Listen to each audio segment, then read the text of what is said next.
welcome. This is the first ever Alabama Instructional Design Network Summer Series and the first session of that series. So we are very excited for everybody to be here today. For those of you who may be new to us, I will spend a few minutes talking about who we are and what we do. I am Courtney Felton. I am one of the co-chairs of the Alabama Instructional Design Network. We have nicknamed it AIDN, so if you hear me slip into AIDN, that's because that's what we call ourselves. So our purpose and our mission is to provide networking, mentoring, and resource opportunities to instructional designers across the state of Alabama. That's who we are and what it is that we are hoping to accomplish. Currently, we have 5 amazing people who are working on getting this up and running. I am one of the co-chairs. Catherine Jarnigan is another co-chair. Crystal Mueller is our communications coordinator. Courtney Garza is our membership coordinator, and Jenelle Hodges is our activities coordinator. One of the things that we're going to talk about is where we are in forming this into a legal, legitimate group. So I'll mention here that these are the current titles, and as we get into the legalities of what we have to have on the board and what positions those are, we may have to change some of those titles to fit those needs. So this is current. So far, we have had an unconference that Samford University hosted for us earlier this year.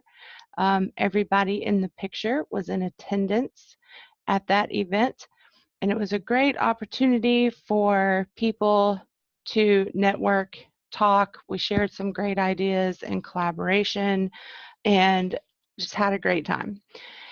What we are currently working on as a board is getting bylaws together so that we can apply with the state to be a legal, official, recognized nonprofit.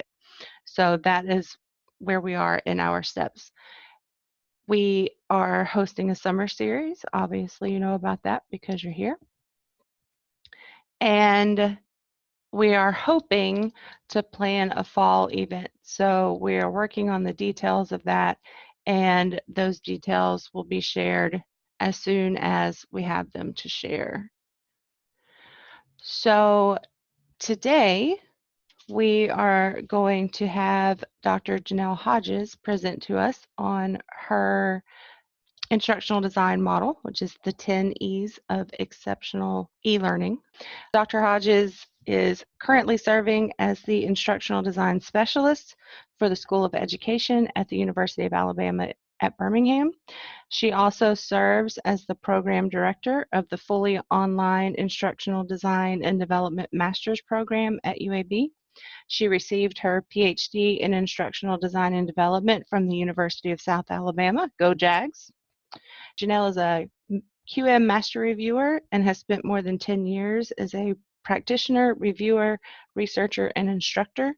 She has experience working in many different learning environments, including online, on ground, and blended, and with many clients from higher education, K-12, healthcare, cooperations, and the private sector.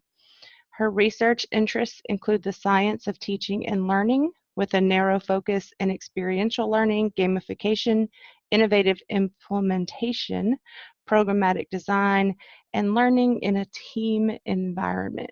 So I am going to let her take it away and talk to us about her model. Hi, everybody. I'm so excited to be here today. So today I have the great opportunity to share with you a model that I have been working with and developing. So how we can move from that surviving to thriving as the landscape of education is continuing to change. So this is a model that I've developed over a span of years working with different clientele and different designers and looking at what is out there and what it helps us move from that surviving to thriving. So as Courtney so graciously said, I have a large background in instructional design. I fell in love with the field over 10 years ago. I did come from K-12, and then I knew that there had to be, I kept digging. There was more classes to take. So I ended up in instructional design and development and have never looked back. I do run our fully online master's program of instructional design, and that is one of my passion points. I know some of my past and current students are on here today, so thanks guys for coming. I'm also a mom of 2 little girls and a wife, and in my spare time, all that I have, I love to travel, read, quilt, and cook, but not the kind of cooking where like you follow directions. I love to just like go out there and take my time and, you know, a little bit of this and a little bit of that and that kind of cooking. So that's a little bit about me, and I tell you that so that you have a background to understand where I'm coming from with this model. So I get asked questions by administration and faculty a lot, and they all want a roadmap or a special process that can guarantee success in e-learning. How can we make e-learning more successful? How can we make our students achieve more in e-learning? How can we have equal pieces of e-learning to what we're doing on ground? Or I talk to faculty and they're drowning. They feel like a duck where they're floating on top of the water and everything looks good, but underneath they're just paddling, trying to keep up. So they want to know how they can get e-learning to be as streamlined as maybe their on-ground class. So with the race for attention in classes, training, degree programs, it doesn't really matter what you're trying to teach, but we have this race for attention. It's intensified how we look at success and what is success in the e-learning environment. So my proposed solution is the 10 E's model, and this model demonstrates an instructional process which can be applied to a variety of subject matters or teaching styles. It doesn't matter if you are more a case-based teacher or a lecture-based teacher. When I meet with my teaching faculty or my faculty, they come in and we talk about what is their teaching style, how are they comfortable, and then we work to make sure that we can transfer some of that to their e-learning place. The model utilizes 10 different elements, and they're designed to be infused throughout the course offering. So it's not all in the build at the beginning, and it's not all in the implementation or in the evaluation. It kind of works its way through the system. It is based on various recognized models. So y'all are going to see some things and go, oh, that makes me think of this, or that makes me think of that. Yes, it is based on those things. So taking, you know, Gagne's 9 events, taking that idea of the learner-centered paradigm, I pulled in a lot of different engagement models. E-learning principles are throughout it, as well as I lean on Kirkpatrick's levels for evaluation. So you will see lots of influences from different places that you're familiar with. One reason I pull it all together in this manner is to work with my subject matter experts in a way that they understand, instead of saying, hey, we're going to go through all 100 of these models or all 15 of these engagement or motivation strategies. I can say, hey, here is a roadmap. This is what we're going to follow. We're going to do these 10 E's, and we're going to work our way through them, and that allows them to have a clearer understanding of how to be successful in e-learning. So this is the model. It is an iterative model like SAM or Agile with a cyclical process. It's not really waterfalled or anything like that. This helps with rapid adjustment and easily modified for your different diverse learners. If you look, I have 3 different elements that move through all of the time through the model, and that's going to be your enable, environment, and excite. And then there are 7 that you do work your way through. So we're going to talk about those, but that's a visual of the model. And this is one thing that I give to my faculty, and I say, okay, this is what we're going to work through, and then I explain each of them. So I'm going to kind of go through them with you now to show you what they are and how they can translate into course design, as well as the theories that they're built on. So the first 3 elements are enable, excite, and environment, and they happen continuously throughout the design, from design, implementation, and the facilitation of the process. They work together, and you have to always be paying attention to them. If you stop paying attention to one of these 3 elements, the forward progress will stop. So I tell my clients or my faculty to, you need to be looking at these 3 things all the time. So enable, this is the necessary support is provided to the learner. So they have to be able to access the course. They have to, everything has to be working. They have to have support if they need it. And the support can't just be whoever is implementing the course, because they're not going to be available 24/7. I know at our university, we have Canvas Help, and it's wonderful, and our students have access to that. That's a necessary element. Accessibility policies and services have to be articulated in the courses, and like your library resources, everything that you have for your on-ground students has to be enabled for your e-learning students. Ways that we can do this in our courses include job aids, having that e-environment help desk. Personally, I'm a huge fan of the chat window for e-help desk people. That has become more and more prevalent. Most of my learners use the chat window more than call. Most of my faculty use the call more than chat. So it's kind of up to the learner or the person who's needing help at that time of what they need. But for this element, you have to be making sure that the course or the learning environment is enabled. Ensure that it operates smoothly, that the environment itself facilitates ease of use. I had a professor call this transparency when I was going through school. Your learner should not be continually relearning the environment every time they come into it. So you really want to have the environment where it's easy to navigate, it's accessible and usable. All of the etiquette is clearly explained and articulated. This can be done whether it's at the opening of a unit. You want to make sure your links are working. This is something that sometimes I think we forget. We copy a course over, or we add stuff in and we think that works, that link is going to work forever. We need to continually go in. I've had links go bad even just over a week. I'll check them one module and then they'll pop up the next module and they're gone. So you need to be making sure that that's there. Have a way for learners to let you know if something's not working so you can get it fixed. Consistency of content placement. Templates is a whole nother conversation for another discussion, but the consistency of content placement. So if I know you're always going to have your lectures in one place, you're always going to have your tests in one place, as a learner, when it comes time to take that test, I'm not going to be running around crazy looking for it. I know that I can get to that test in a certain place in a certain way. All of that has to be done on purpose as you're building that environment. Same with the consistency of vocabulary. For a lot of us in the field of instructional design, we're like, oh yeah, of course. But for a lot of people that you're working with, this might be something that they don't realize, that if it's a quiz, then in the syllabus it has to be a quiz, on the paper it has to be a quiz, it always has to be a quiz. You can't switch and call it an exam or a test.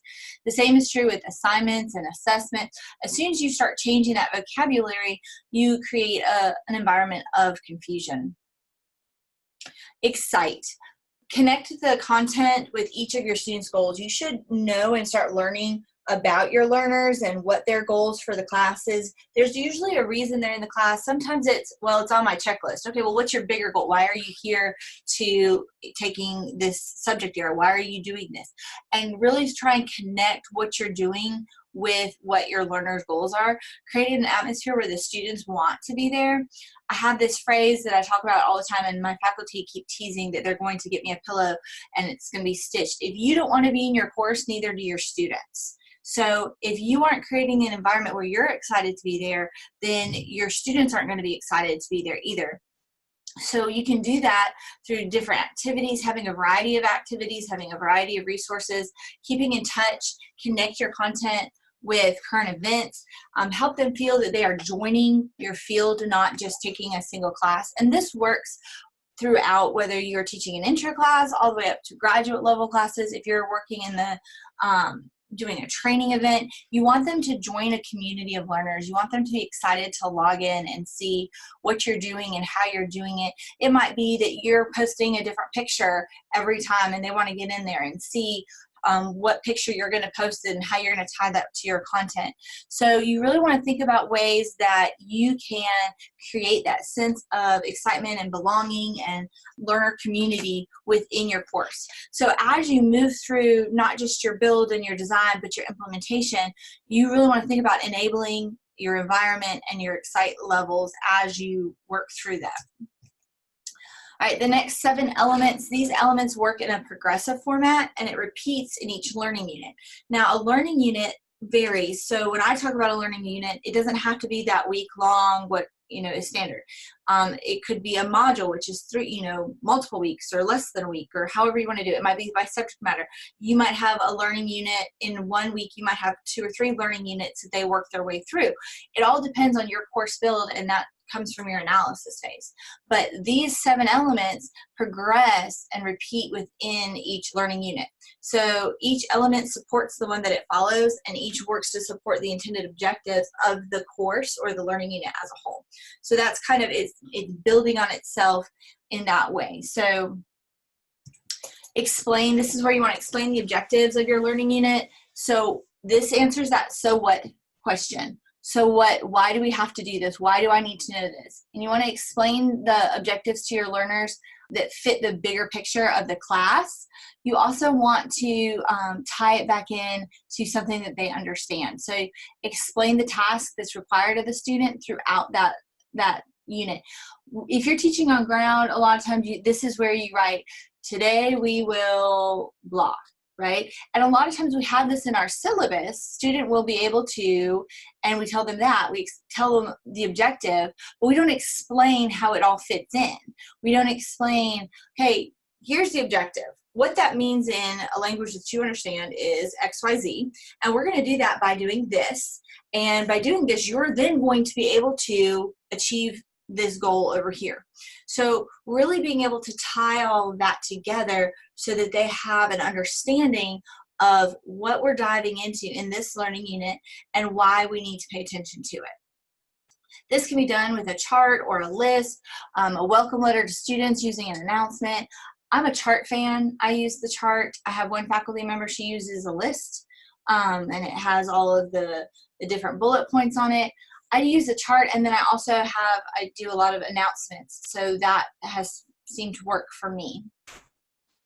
Engage, you need to grab your students' attention. This gets into ARC's motivation, spark the initial interest in your content. This can be done a lot of times. You want to get them in the course, right? You want to get them into the training in eLearning. If they don't ever log in, doesn't matter how beautiful your content is. If they're not there, you can't teach them. So you need to connect to real life application. You might connect to previous learning. Some people open with humor. I'm not really funny, so I kind of stay away from that unless I can find a comic or something that's funny for me. I'm more of a real life application or that intriguing question challenge kind of piece of engage.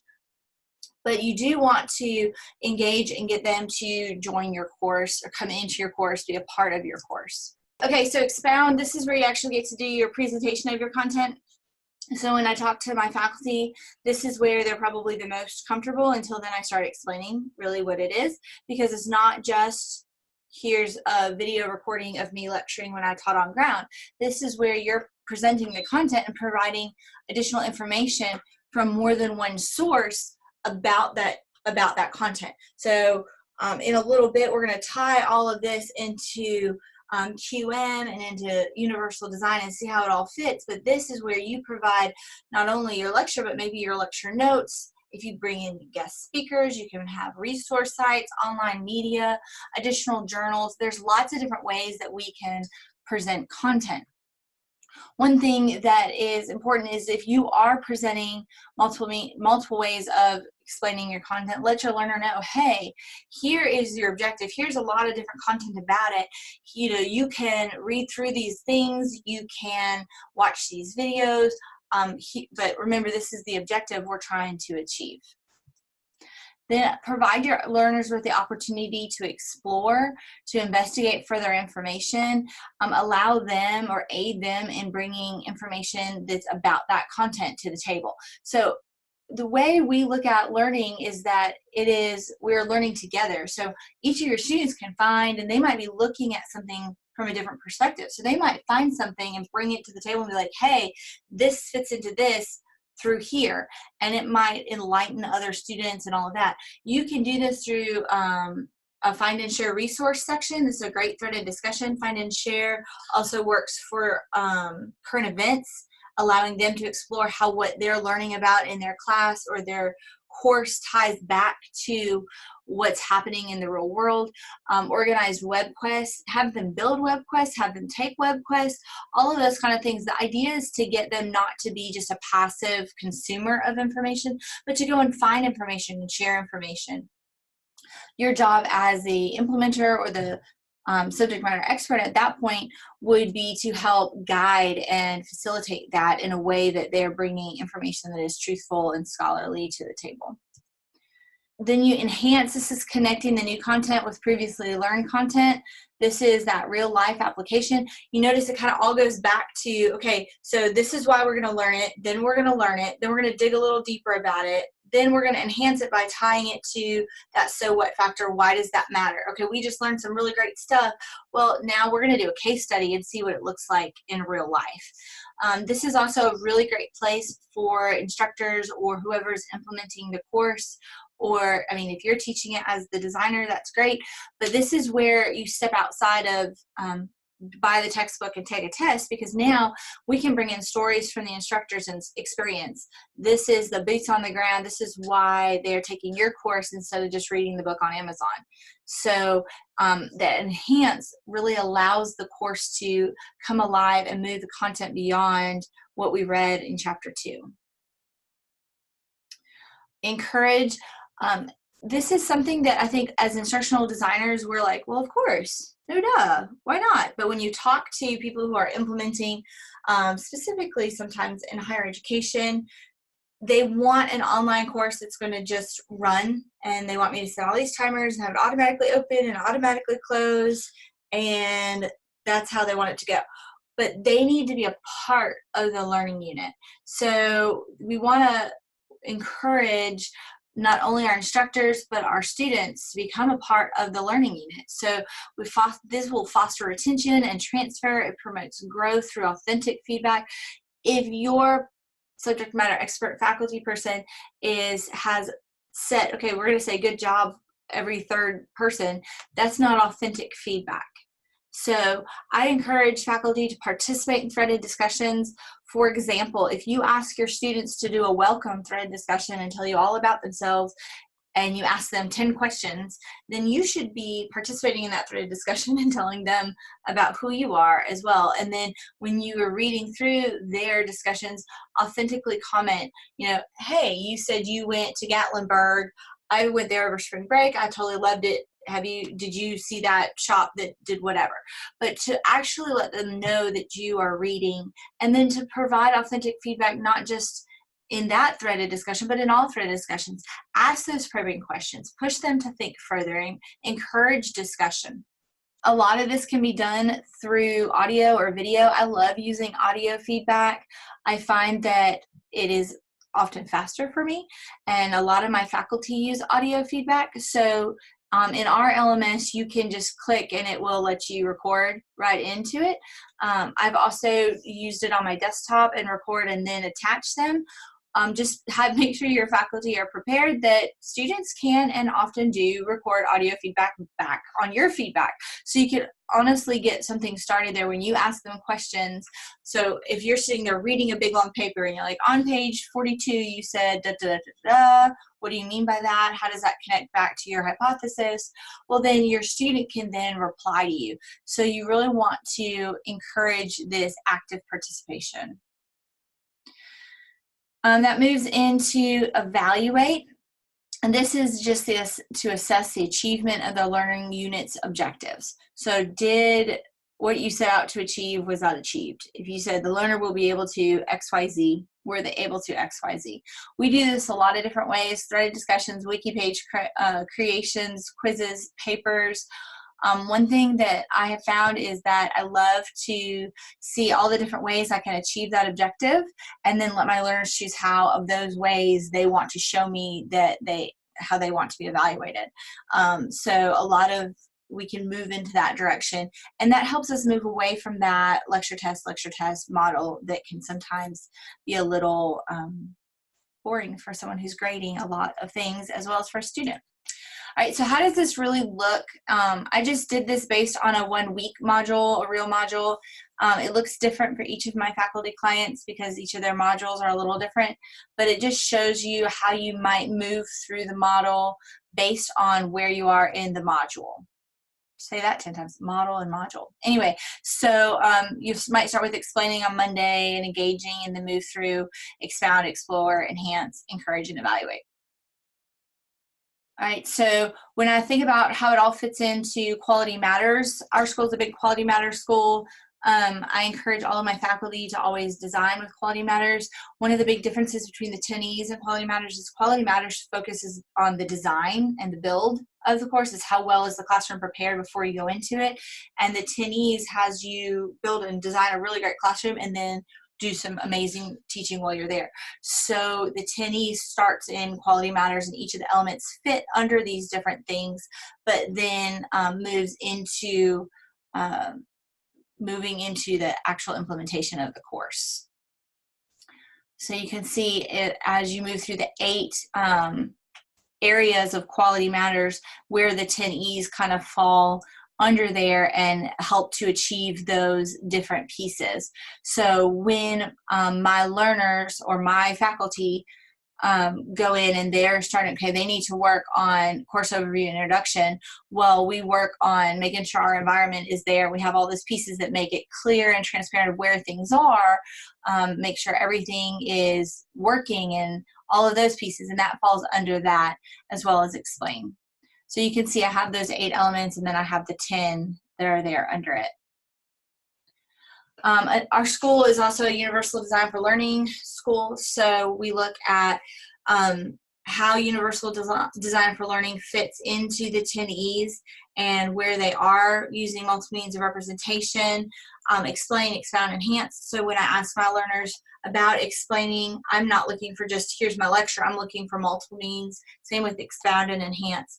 And then with engage, multiple means of engagement, that's where multiple ways that we are doing excite, engage, explore, encourage, as well as with expression, as we previously discussed, multiple ways to evaluate how the learning happened or if the learning happened.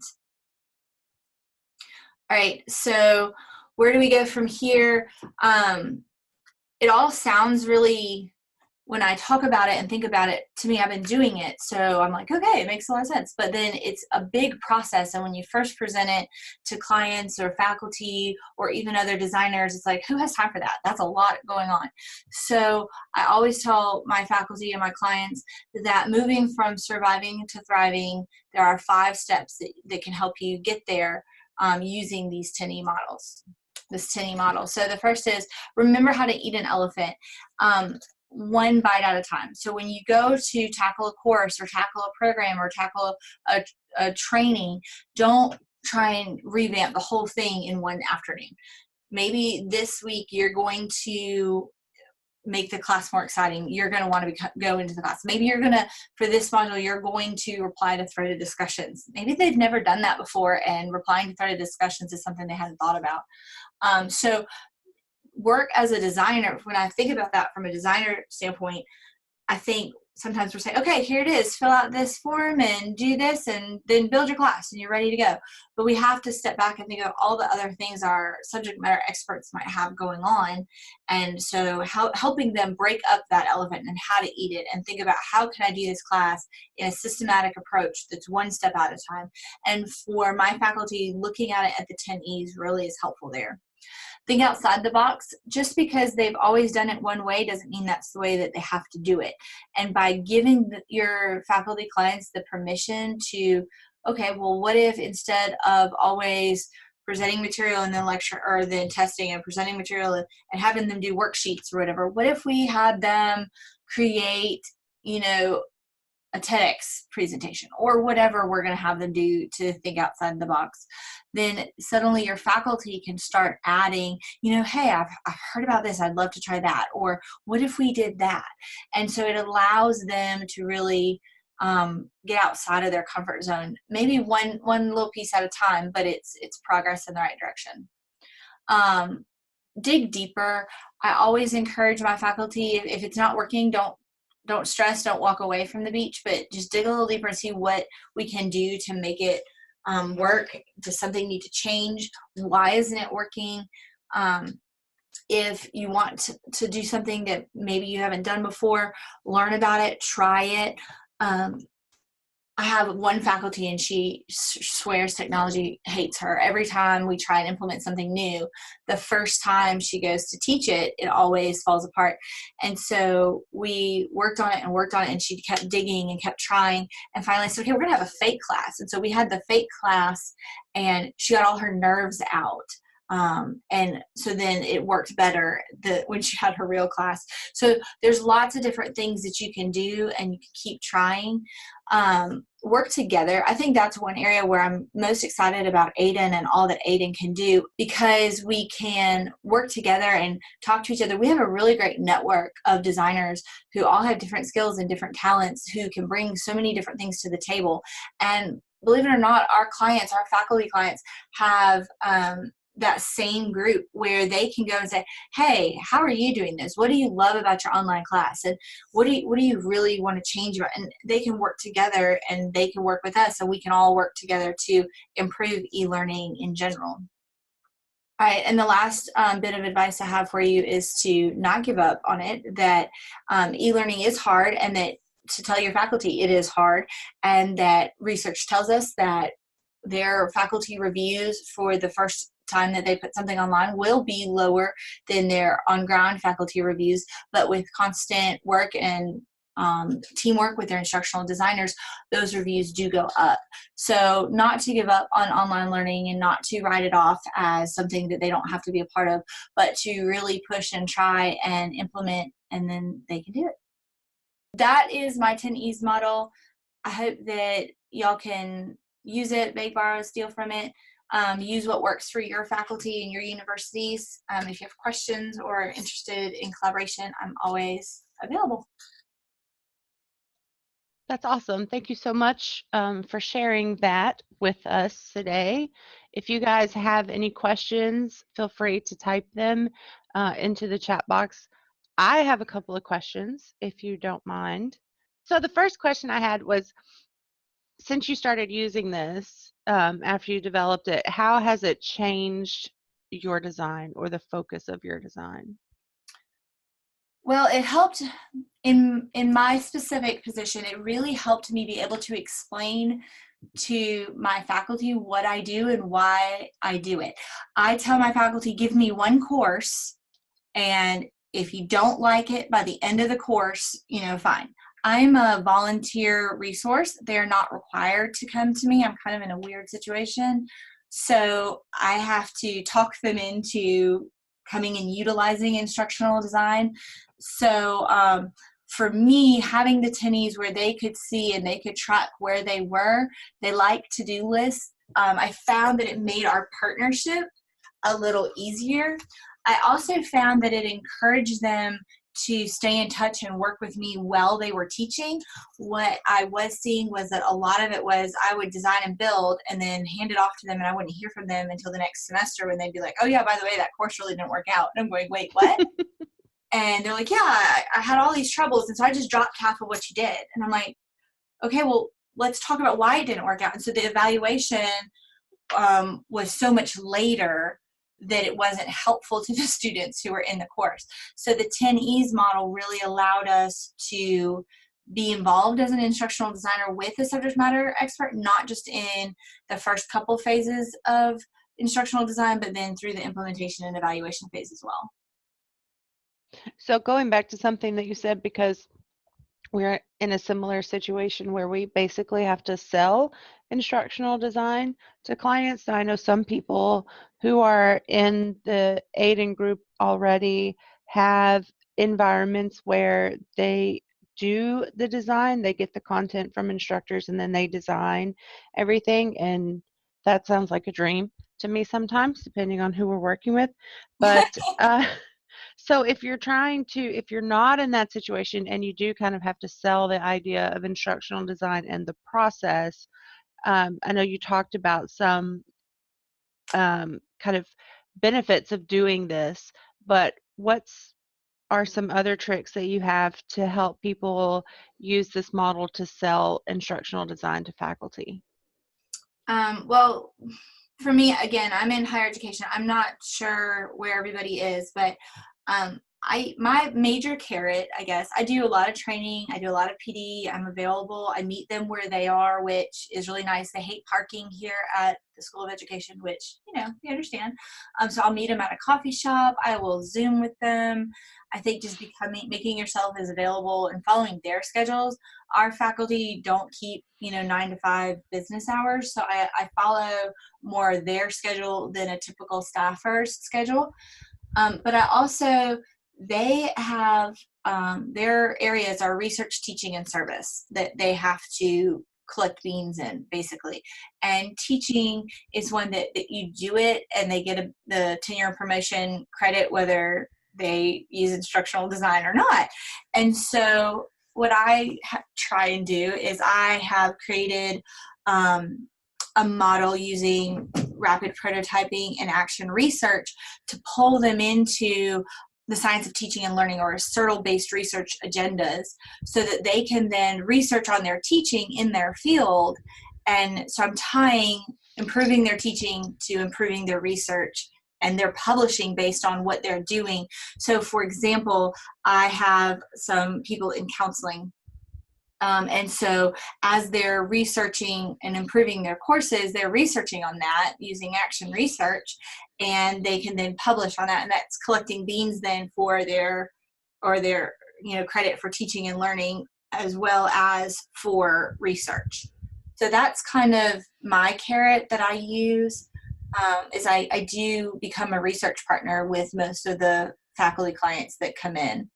Because there's a way, if they're teaching on it, that's their subject matter, that's their passion. And so if you can show them how they can tie those things together, then they're more likely to come and hang out and visit you. That's great. Always tying it back to how it helps them. Not to mention their students will learn a lot more. But, at the beginning, it's, if you look at where they are on that concerns-based continuum, it's, I have a lot to do. How can you help me get everything done? Yeah, absolutely. That's great. So the first question is there a template / worksheet / something of the sort you use while implementing this as you build a course? I have the model, and I usually have that one slide printed so that they can see what we're doing. But then, no, I don't have a worksheet or anything that they fill in. But we talk about it. I meet with my clients a lot. Most of them end up liking to meet with me.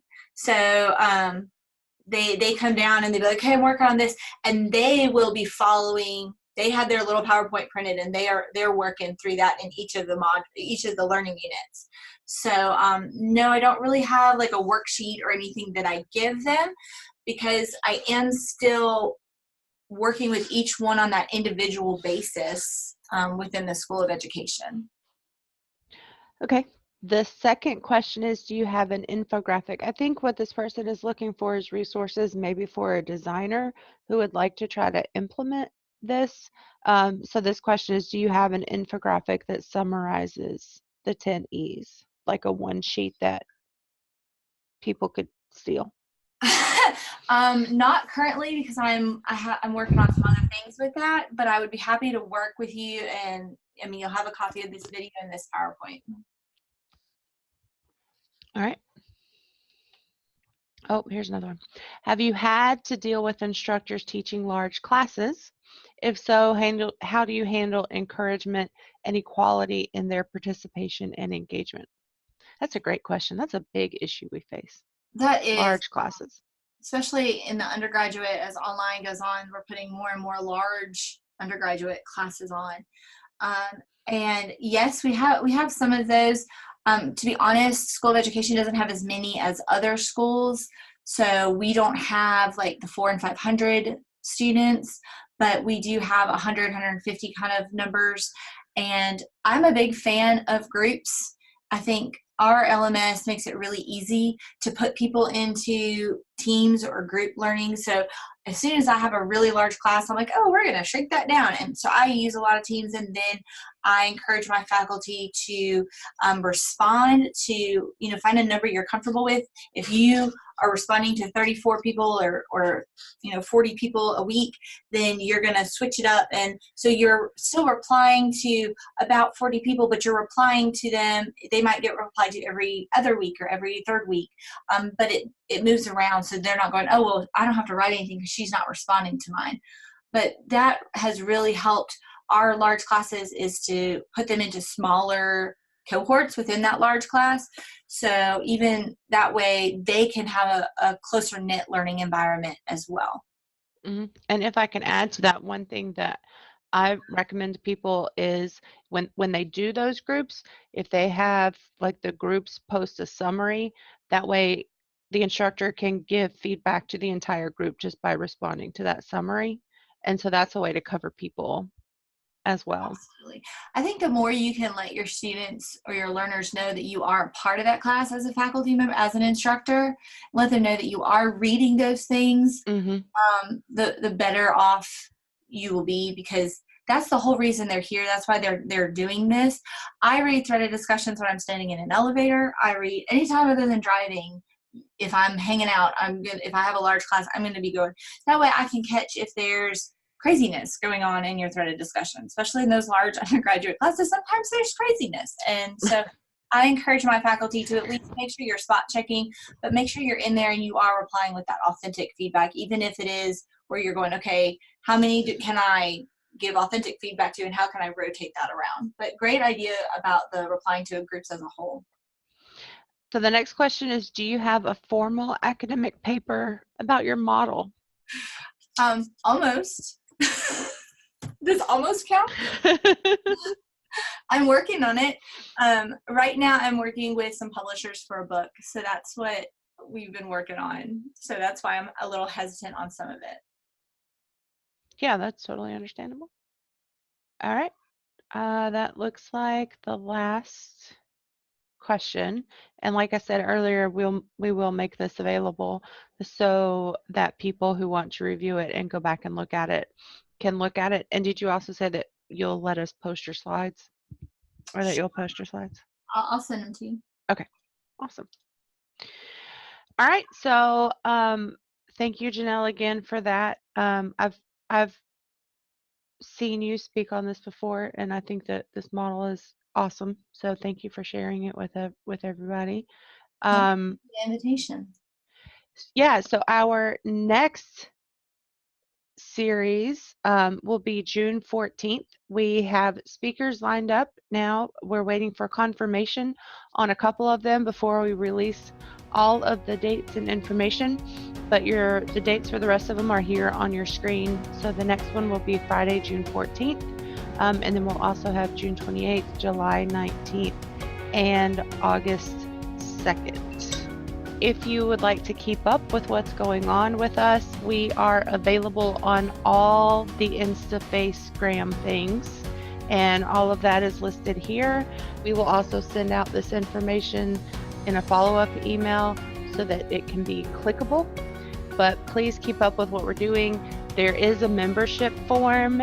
If you have not completed the membership form and not an official member, we encourage you to do so. We're hoping that this will grow throughout the state and become a great resource for all instructional design related positions across the state. And I know I've learned a whole lot so far, just for me professionally, and so I hope that we can help that continue with your continued support. So please look for us on social media and watch your inboxes for information about upcoming events.